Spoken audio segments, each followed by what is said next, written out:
నమస్కారం. ఘంటారావానికి స్వాగతం. ముందుగా ప్రధాన అంశాలు. 5 కీలక ప్రాజెక్టులకు చేయూతనివ్వాలని ప్రధానిని కోరిన సీఎం.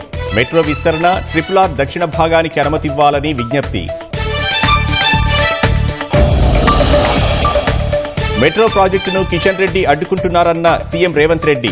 కాళేశ్వరం అనుమానాస్పద మృతులపై కేటీఆర్ ఏం చెప్తారని ప్రశ్న. తుది దశకు చేరిన ఎస్ఎల్బీసీ సహాయక చర్యలు. 2 రోజుల్లో ఆపరేషన్ పూర్తి చేస్తామన్న మంత్రి ఉత్తమ్.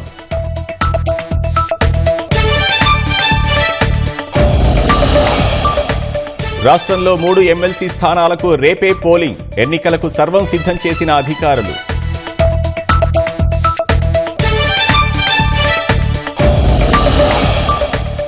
డీలిమిటేషన్తో దక్షిణాదికి అన్యాయం జరగదన్న అమిత్ షా. ఏ రాష్ట్రానికి పార్లమెంట్లో ప్రాతినిధ్యం తగ్గదని స్పష్టీకరణ. రాష్ట్ర వ్యాప్తంగా భక్తి శ్రద్ధలతో మహాశివరాత్రి వేడుకలు. శివనామ స్మరణతో మారుమోగుతున్న శైవ క్షేత్రాలు.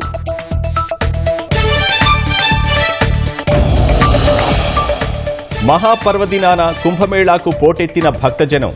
చివరి అమృత స్నానాలతో కిక్కిరిసిన ప్రయాగ్రాజ్.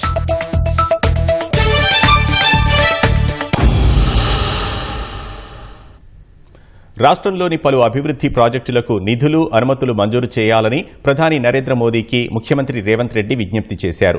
ఢిల్లీలో ప్రధాని మోదీతో సమావేశమైన CM Revanth Reddy Hyderabad metro rail 2వ దశ, RRR దక్షిణ భాగం, మూసీ పునరుజ్జీవన ప్రాజెక్టుకు సహకరించాలని కోరారు. రీజనల్ రింగ్ రైల్, డ్రైపోర్ట్లు, సెమీకండక్టర్ మిషన్ మంజూరు చేయాలని ప్రధానికి సీఎం విజ్ఞప్తి చేశారు. ఢిల్లీలో ప్రధాని నరేంద్ర మోదీని ముఖ్యమంత్రి రేవంత్ రెడ్డి కలిశారు. మంత్రి శ్రీధర్ బాబుతో కలిసి ప్రధాని నివాసంలో సుమారు గంట పాటు భేటీ అయిన సీఎం రాష్ట్రానికి సంబంధించిన పలు అంశాలు మోదీ దృష్టికి తీసుకువెళ్లారు. రాష్ట్రంలో చేపడుతున్న వివిధ ప్రాజెక్టులకు కేంద్ర ప్రభుత్వం సాయం అందించాలని కోరారు. మెట్రో రైలును హైదరాబాద్లోని అన్ని ప్రాంతాలకు అందుబాటులోకి తెచ్చేందుకు ఉద్దేశించిన 2వ దశ మెట్రోకు అనుమతి ఇవ్వాలని కోరారు. 10 ఏళ్లుగా హైదరాబాద్ మెట్రో విస్తరణపై గత ప్రభుత్వం దృష్టి సారించలేదని ప్రధాని దృష్టికి తీసుకువెళ్లారు. మెట్రో 2వ దశ కింద 24,269 కోట్ల అంచనా వ్యయంతో 76.4 కిలోమీటర్ల పొడవైన 5 కారిడార్లను ప్రతిపాదించామని వివరించారు. రీజనల్ రింగ్ రోడ్డు ఉత్తర భాగంలో ఇప్పటికే 90% భూసేకరణ పూర్తయినందున దక్షిణ భాగాన్ని వెంటనే మంజూరు చేయాలని ప్రధానికి రేవంత్ రెడ్డి విజ్ఞప్తి చేశారు. ఉత్తర భాగంతో పాటే దక్షిణ భాగం పూర్తయితే RRRను పూర్తిగా సద్వినియోగం చేసుకోగలమని వివరించారు. దక్షిణ భాగం భూసేకరణకయ్యే వ్యయంలో 50% భరించేందుకు సిద్ధంగా ఉన్నామని ముఖ్యమంత్రి తెలిపారు. RRRకు సమాంతరంగా రీజనల్ రింగ్ రైల్ ప్రాజెక్టు ప్రతిపాదన ఉందని, ఇది పూర్తయితే తెలంగాణతో పాటు ఇతర రాష్ట్రాల్లోని రైలు మార్గాలతో అనుసంధానత సులభమవుతుందని వివరించారు. ఇందుకు సంబంధించి అనుమతి ఇవ్వాలని ప్రధానికి రేవంత్ రెడ్డి విజ్ఞప్తి చేశారు.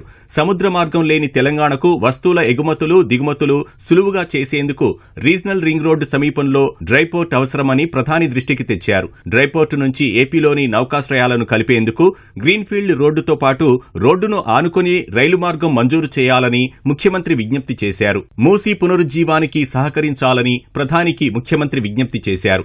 హైదరాబాద్ మధ్యగా ప్రవహించే మూసీ నదితో తెలంగాణ సంస్కృతి, ఆధ్యాత్మికత ముడిపడి ఉందని వివరించారు.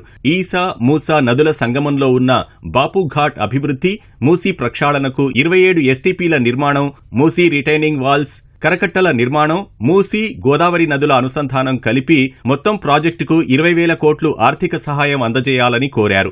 గాంధీ సరోవర్ ప్రాజెక్టుకు 222.7 ఎకరాల రక్షణ భూముల బదిలీకి సహకరించాలని విజ్ఞప్తి చేశారు. సైబర్ నేరాలు, డ్రగ్స్ కేసులు పెరగడం, రాష్ట్రంలో పెరిగిన పట్టణాలు, ఇతర అవసరాల దృష్ట్యా తెలంగాణకు అదనంగా 29 ఐపీఎస్ పోస్టులు మంజూరు చేయాలని కోరారు. ఇండియా సెమీకండక్టర్ మిషన్ ప్రాజెక్టును రాష్ట్రంలో ఏర్పాటు చేసేందుకు అనుమతించాలని ప్రధానికి ముఖ్యమంత్రి రేవంత్ రెడ్డి విజ్ఞప్తి చేశారు.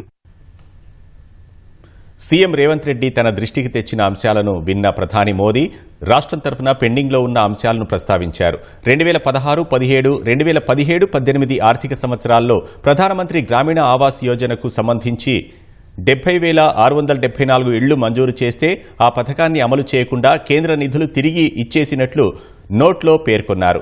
2024-25 నుంచి ఆ పథకాన్ని అమలు చేస్తామని తెలంగాణ కోరినట్లు తెలిపారు. అయితే ఆవాస్ ప్లస్ 2024 మొబైల్ యాప్ ద్వారా ప్రధానమంత్రి గ్రామీణ ఆవాస్ యోజనకు అర్హులను గుర్తించే సర్వేను ఇప్పటికీ తెలంగాణ ప్రారంభించలేదన్నారు.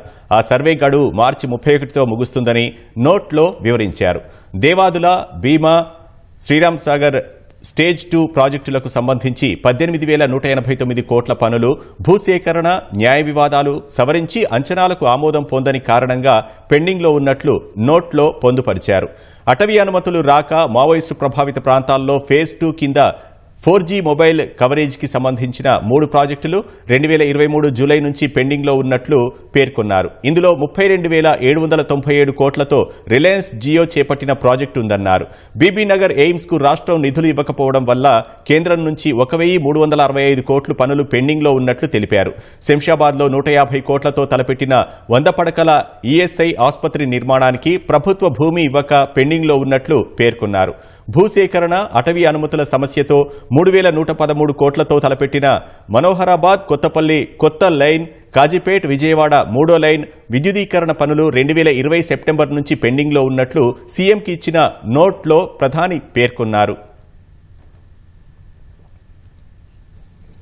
ఢిల్లీలో మీడియాతో ఇష్టాగోష్ఠిగా మాట్లాడిన ముఖ్యమంత్రి రేవంత్ రెడ్డి సంచలన ఆరోపణలు చేశారు. కాళేశ్వరం, డ్రగ్స్ వంటి కీలకమైన కేసులతో సంబంధం ఉన్న వ్యక్తులంతా వరుసగా చనిపోతున్నారని, ఈ మరణాలపై కేటీఆర్ ఎందుకు జ్యుడిషియల్ విచారణ కోరడం లేదని ప్రశ్నించారు.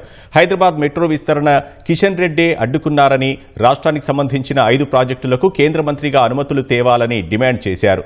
బీఆర్ఎస్ పాలనలో ఒక్కరోజు ఎస్ఎల్బీసీ పనులు జరగలేదని ఆరోపించిన సీఎం రేవంత్ రెడ్డి సొరంగంలో చిక్కుకున్న వారిని రక్షించేందుకు అహర్నిశలు శ్రమిస్తున్నామని స్పష్టం చేశారు.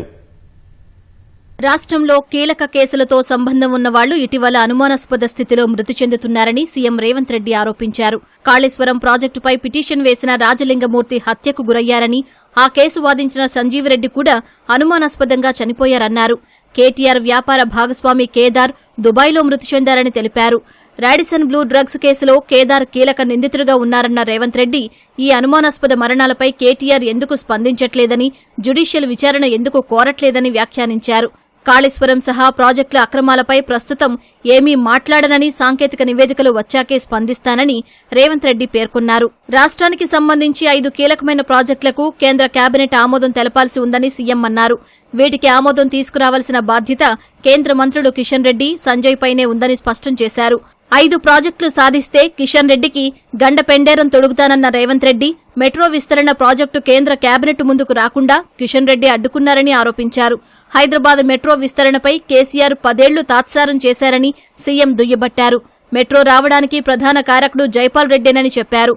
కేసీఆర్ అధికారంలోకి వచ్చిన తర్వాత మెట్రో కోసం చేసిందేమీ లేదన్నారు. బీఆర్ఎస్ పాలనలో ఎస్ఎల్బీసీలో ఒక్కరోజు కూడా పని జరిగింది లేదని సీఎం రేవంత్ రెడ్డి ఆరోపించారు. కాంగ్రెస్ కు పేరు వస్తుందనే కారణంతోనే కేసీఆర్ ఎస్ఎల్బీసీని కొనసాగించలేదని, ప్రాజెక్టును పూర్తిగా మూసివేయాలని ఆలోచించారని విమర్శించారు. కాంగ్రెస్ సర్కారు వచ్చిన తర్వాతే పనులు పునః ప్రారంభమయ్యాయన్నారు. ఎస్ఎల్బీసీ సొరంగంలో చిక్కుకున్న బాధితుల్ని రక్షించేందుకు 11 సంస్థలు పనిచేస్తున్నాయన్నారు. లోపలి పరిస్థితి ఏంటనేది నిపుణులు తేల్చిన తర్వాతే మాట్లాడతానని అన్నారు. రాష్ట్రంలో ఆదాయ లోటు ఉందని సీఎం అన్నారు. ప్రతి నెల 1వ తేదీకి 22,500 కోట్లు అవసరం అవుతున్నాయని, కానీ 18,500 కోట్ల వరకు మాత్రమే రాబడి వస్తోందన్నారు. 6,500 కోట్లు జీతాలకు, 6,800 కోట్ల వరకు అప్పులకు వడ్డీలు కడుతున్నామని వివరించారు. రాష్ట్ర ఆదాయాన్ని 22,000 కోట్లకు పైగా పెంచేందుకు ప్రయత్నిస్తున్నామని రేవంత్ రెడ్డి చెప్పారు. ముఖ్యమంత్రి రేవంత్ రెడ్డి ఢిల్లీ పర్యటనపై కేటీఆర్ తీవ్ర విమర్శలు చేశారు. 36 సార్లు ఢిల్లీకి పోయినా ₹3 తెచ్చింది లేదని ఎక్స్ వేదికగా ఎద్దేవా చేశారు. ఎస్ఎల్బీసీ సొరంగం కూలీ 8 మంది కార్మికులు చిక్కుకుంటే ఎన్నికల ప్రచారంలో మునిగి తేలారని విమర్శించారు. సొరంగంలో సహాయక చర్యలు 1 అడుగు ముందుకు 100 అడుగులు వెనక్కి అన్నట్లుగా ఉందని ఆరోపించారు. హస్తిన యాత్రలు మాని కార్మికుల గోడు వినాలని, సొరంగంలో చిక్కుకున్న కార్మికుల కుటుంబాలకు ధైర్యాన్నివ్వాలని హితవు పలికారు. స్టాటిస్టికల్ అబ్స్ట్రాక్ట్ నివేదిక విషయంలో అధికారులపై చర్యలు తీసుకోవాలన్న సీఎం నిర్ణయంపై కూడా కేటీఆర్ మండిపడ్డారు. వాస్తవాలను బయటపెట్టిన అధికారులపై కక్ష కట్టడం ముఖ్యమంత్రి మూర్ఖత్వానికి నిదర్శనమని వ్యాఖ్యానించారు.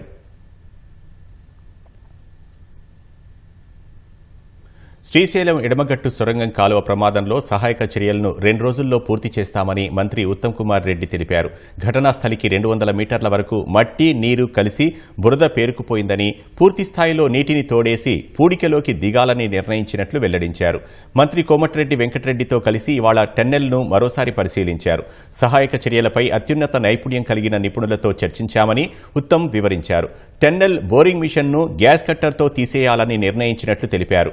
ఆర్మీ, ఎన్డీఆర్ఎఫ్, నేవీ, రాట్హోల్ మైనింగ్ సిబ్బంది సహకారంతో సీల్ట్లోనికి వెళ్లి గల్లంతైన 8 మంది కార్మికులను సురక్షితంగా బయటకు తీసుకువస్తామని విశ్వాసం వ్యక్తం చేశారు.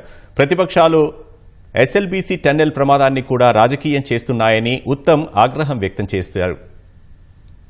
Best experts in India, serving and retired army officers, వాళ్ళని మేము ఆహ్వానించి వాళ్ళని కూడా ఈరోజు టనల్ లోపలికి పోయి బయటకు వచ్చి ఇప్పుడు వాళ్ళతో రివ్యూ చేసుకుని మేము నిర్ణయం తీసుకున్నాము. ఇప్పుడు పూర్తి స్థాయిలో డీవాటరింగ్ చేయడం జరుగుతుంది. డీవాటరింగ్ చేసి ఆ టనల్ బోరింగ్ మిషన్ ఏదైతే కొలాప్స్ అయిపోయిందో గ్యాస్ కట్టర్స్ ఉపయోగించి అది కట్ చేసి తీసేయడం జరుగుతుంది. ఆ తర్వాత ఆర్మీ, నేవీ, ఎన్డీఆర్ఎఫ్ వాళ్ళు కలిసి అదేవిధంగా ఈ ర్యాట్ మైనర్ సర్వీసెస్లో కూడా వారిని తీసుకొని ఈ రెస్క్యూ చేసే వాళ్ళని రిస్క్ తీసుకోకుండా ఆ సిల్ట్ లోపలికి వెళ్ళిపోయి మరి 8 మంది ఎవరైతే మిస్సింగ్ ఉన్నారో వాళ్ళ కోసం మరి సీరియస్ ప్రయత్నం చేయబోతున్నాము. We have made a concrete plan of action that we will go ahead into the silt now. We are hoping that we can complete the whole operation in 2 days. దానికి కూడా వెనక భాగం టీపీఎం కూడా gas cutters, plasma cutters పెట్టి తీసేయాలని చెప్పి నిర్ణయం తీసుకున్నాము. రాష్ట్ర వ్యాప్తంగా ఉత్కంఠ రేపుతున్న పట్టభద్రులు, టీచర్ ఎమ్మెల్సీ ఎన్నికల పోలింగ్కు ఏర్పాట్లు పూర్తయ్యాయి. గురువారం ఉదయం 8 గంటల నుంచి సాయంత్రం 4 గంటల వరకు ఓటింగ్ జరగనుంది. ఎన్నికల సిబ్బంది సామాగ్రితో పోలింగ్ కేంద్రాలకు తరలి వెళ్లారు. మార్చి 3న ఎమ్మెల్సీ ఎన్నికల ఓట్ల లెక్కింపు జరగనుంది. ఆదిలాబాద్, నిజామాబాద్, కరీంనగర్, మెదక్ పట్టభద్రులు, టీచర్ ఎమ్మెల్సీ, నల్గొండ, ఖమ్మం, వరంగల్ ఉపాధ్యాయ ఎమ్మెల్సీ ఎన్నికలకు సర్వం సిద్దమైంది. మెదక్, నిజామాబాద్, ఆదిలాబాద్, కరీంనగర్ నియోజకవర్గ గ్రాడ్యుయేట్ నియోజకవర్గంలో 56 మంది, టీచర్ నియోజకవర్గంలో 15 మంది బరిలో ఉన్నారు. వరంగల్, ఖమ్మం, నల్గొండ టీచర్ ఎమ్మెల్సీ నియోజకవర్గంలో 19 మంది పోటీలో ఉన్నారు. గురువారం ఉదయం 8 గంటల నుంచి సాయంత్రం 4 గంటల వరకు ఓటింగ్ జరగనుంది. ఇందుకోసం అన్ని ఏర్పాట్లు పూర్తయ్యాయి. ఆదిలాబాద్ జిల్లాలో సిబ్బందికి బ్యాలెట్ పత్రాలు, బాక్సులు, ఇతర సామాగ్రిని పంపిణీ చేశారు. పట్టభద్రులు, ఉపాధ్యాయులు తప్పక ఓటు హక్కు వినియోగించుకోవాలని కలెక్టర్ రాజర్షీషా కోరారు. బేసికల్ గా ఏమేం జాగ్రత్తగా తీసుకోవాలి, ఇక్కడ మన ఆర్డీఓ గారు, తర్వాత డిఎల్పిఓ గారు, జేసీ గారు వారు కూడా అందరికీ ఇన్స్ట్రక్షన్స్ ఇస్తున్నారు. రేపు 8 నుంచి 4 మనం పోలింగ్ కూడా ఉంటుంది. తర్వాత పోలింగ్ అయిన తర్వాత రిసెప్షన్ డైరెక్ట్ గా కరీంనగర్ లో ఉంటాయి కాబట్టి వాళ్ళు పోలింగ్ స్టేషన్ నుంచి డైరెక్ట్ గా అంబేద్కర్ స్టేడియం కరీంనగర్ కూడా వెళ్తారు. పోలీస్ బందోబస్తు కూడా ఇక్కడ పోలీస్ రూట్ మొబైల్స్ కూడా అన్ని కూడా ఇక్కడ రిపోర్ట్ చేయడం జరిగింది. మైక్రో అబ్జర్వర్స్ కూడా రిపోర్ట్ చేశారు. సో ఇప్పటి వరకు అన్ని ఏర్పాట్లు కరెక్ట్ గా చేయడం జరిగింది. ఉమ్మడి కరీంనగర్ జిల్లాలో ఎమ్మెల్సీ ఎన్నికల పోలింగ్ కు ఏర్పాట్లు పూర్తయ్యాయి. జగిత్యాల జిల్లాలో 71 పోలింగ్ కేంద్రాలను ఏర్పాటు చేశారు. ఇందులో 53 కేంద్రాలు పట్టభద్రులకు కాగా మరో 18 కేంద్రాలను ఉపాధ్యాయ ఎమ్మెల్సీ కోసం కేటాయించారు. కరీంనగర్లోని అంబేద్కర్ స్టేడియంలో ఎన్నికల సామాగ్రి పంపిణీ చేశారు. పోలింగ్ కేంద్రాల్లో వెబ్ కెమెరాలను ఏర్పాటు చేసినట్లు ఎన్నికల అధికారి మహేశ్వర శర్మ తెలిపారు. ఎన్నికల సామాగ్రి తీసుకుని ఎన్నికల అధికారులు, సిబ్బంది పోలింగ్ కేంద్రాలకు తరలి వెళ్లారు. వరంగల్ కలెక్టరేట్ కార్యాలయంలో ఎన్నికల సామాగ్రి పంపిణీ చేశారు. ఎన్నికలు ప్రశాంతంగా జరిగేలా పోలీసులు విస్తృత బందోబస్తు ఏర్పాటు చేశారు. మహబూబాబాద్ ఫాతిమా హైస్కూల్ నుంచి సామాగ్రి తీసుకున్న సిబ్బంది పోలింగ్ కేంద్రాలకు తరలి వెళ్లారు. నల్గొండ జిల్లాలోనూ అన్ని ఏర్పాట్లు పూర్తయ్యాయని ఆర్వో ఇలా త్రిపాఠి తెలిపారు. ప్రతి వాటర్ షెడ్స్ ఉన్నాయి. మా పోలింగ్ సిబ్బంది కోసం కూడా అక్కడ డ్రింకింగ్ వాటర్ ఫెసిలిటీ ఉంటుంది. ప్లస్ ఓఆర్ఎస్ కూడా మేము ఈరోజు పంచుతున్నాము. ప్రతి ఒక్క పోలింగ్ సిబ్బందికి, పోలింగ్ టీంకి కూడా సరిపడా ఓఆర్ఎస్ ప్యాకెట్స్ కూడా ఇస్తా ఉన్నాము. ప్రతి ఒక్క పోలింగ్ కేంద్రాల్లో ఆశలు ఉంటారు. సో వీళ్ళు కూడా ఏదైనా అంటువర్డ్ ఇన్సిడెంట్స్ జరిగితే కనుక మా నియరెస్ట్ పిహెచ్సి సబ్ సెంటర్స్లో కూడా almost 37 7,000 ORS packets just for ఈ ఎన్నికల కోసం మేము ప్రొక్యూర్ చేయడం జరిగింది. గురువారం పోలింగ్ జరగనుండగా మార్చి 3న ఓట్ల లెక్కింపు ప్రక్రియ చేపట్టనున్నారు. ఓటు ఉన్న కేంద్ర, రాష్ట్ర ప్రభుత్వ ఉద్యోగులకు సెలవు ప్రకటించారు. ప్రైవేట్ కంపెనీలు కూడా ఉద్యోగులకు సహకరించాలని, షిఫ్టుల సర్దుబాటు, ఓటేసి వచ్చేందుకు అనుమతివ్వడం వంటి చర్యలు తీసుకోవాలని ఎన్నికల కమిషన్ కోరింది.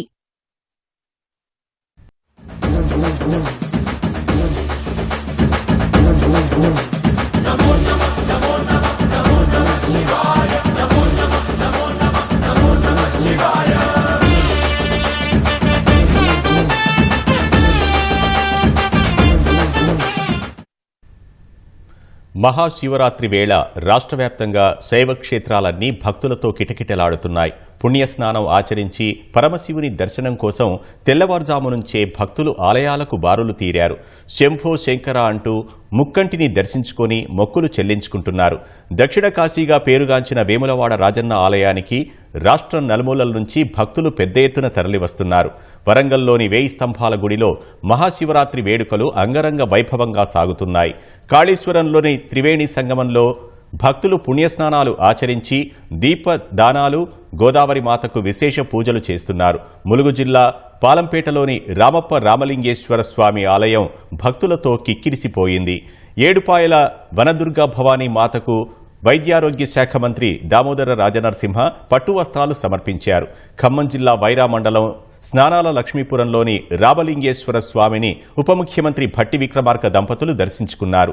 యాదగిరిగుట్ట కొండపై అనుబంధ ఆలయమైన పర్వతవర్ధిని సమేత రామలింగేశ్వర ఆలయంలో ఎమ్మెల్యే బీర్ల ఐలయ్య పూజలు చేశారు.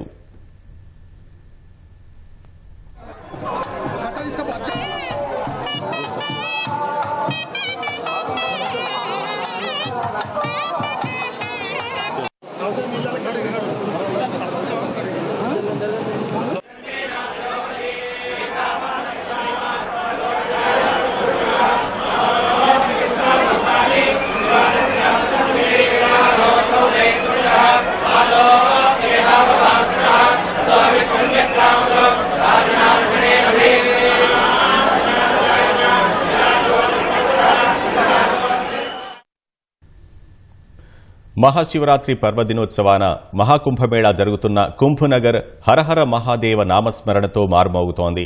మహాకుంభమేళా చివరి రోజైనందున అర్ధరాత్రి తర్వాత నుంచే ప్రత్యేక స్నానాలు చేస్తున్నారు. నేపాల్ సహా దేశం నలుమూలల నుంచి తండోపతండాలుగా వచ్చిన భక్తులు పుణ్యస్నానాలు చేస్తున్నారు. చాలా మంది నిర్ణీత సమయానికి ముందే స్నానాలు చేయగా, కొందరు బ్రహ్మముహూర్తం వరకు వేచి ఉండి త్రివేణి సంగమంలో పుణ్యస్నానాలు చేశారు. ఉదయం 6 గంటల వరకు త్రివేణి సంగమంలో దాదాపు 50 లక్షల మంది పుణ్యస్నానాలు చేసినట్టు యూపీ ప్రభుత్వ వర్గాలు తెలిపాయి. ఇప్పటి వరకు 65 కోట్ల మంది పుణ్యస్నానాలు చేసినట్లు ప్రకటించాయి. యూపీ ముఖ్యమంత్రి యోగి ఆదిత్యనాథ్ లఖ్నౌలోని తన నివాసంలో అధికారులతో కలిసి ఉదయం 4 గంటల నుంచి మహాకుంభమేళాపై ఎప్పటికప్పుడు సమీక్షిస్తున్నారు.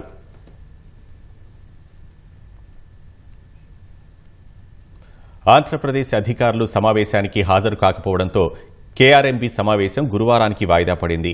హైదరాబాద్ జలసౌధలోని కృష్ణానది యాజమాన్య బోర్డు చైర్మన్ అతుల్ జైన్ నేతృత్వంలో జరిగిన సమావేశానికి రాష్ట్ర నీటిపారుదల శాఖ ముఖ్య కార్యదర్శి ఈఎన్సీ హాజరయ్యారు. శ్రీశైలం, నాగార్జున సాగర్ నుంచి మే నెల వరకు తమకు 63 టీఎంసీల నీరు కావాలని రాష్ట్రం కోరింది. తమకు 55 టీఎంసీల నీరు కావాలని ఏపీ ఇటీవల కోరింది. అయితే ఏపీ అధికారులు కేఆర్ఎంబీ సమావేశానికి మాత్రం హాజరు కాలేదు. ఏపీ హాజరు కాకపోవడంపై నీటిపారుదల శాఖ ముఖ్య కార్యదర్శి రాహుల్ బొజ్జా అసంతృప్తి వ్యక్తం చేశారు. తెలంగాణ వాదనలు రికార్డు చేసి కేంద్రానికి పంపాలని బోర్డును కోరారు. పోతిరెడ్డిపాడు, ముచ్చుమర్రి ద్వారా నీటి తరలింపును ఆంధ్రప్రదేశ్ ఆపినా మల్యాల నుంచి తీసుకుంటోందని రాహుల్ బొజ్జా కేఆర్ఎంబీకి తెలిపారు. మల్యాల నుంచి కూడా ఏపీ నీటిని తీసుకోకుండా చూడాలని విజ్ఞప్తి చేశారు. సాగర్ కుడి కాలువ నుంచి తీసుకునే నీటిని 5,000 క్యూసెక్కులకు తగ్గించాలని కోరారు. ఏపీ అధికారుల గైర్హాజరీతో గురువారం మరోమారు సమావేశం కావాలని కృష్ణానది యాజమాన్య బోర్డు నిర్ణయించింది.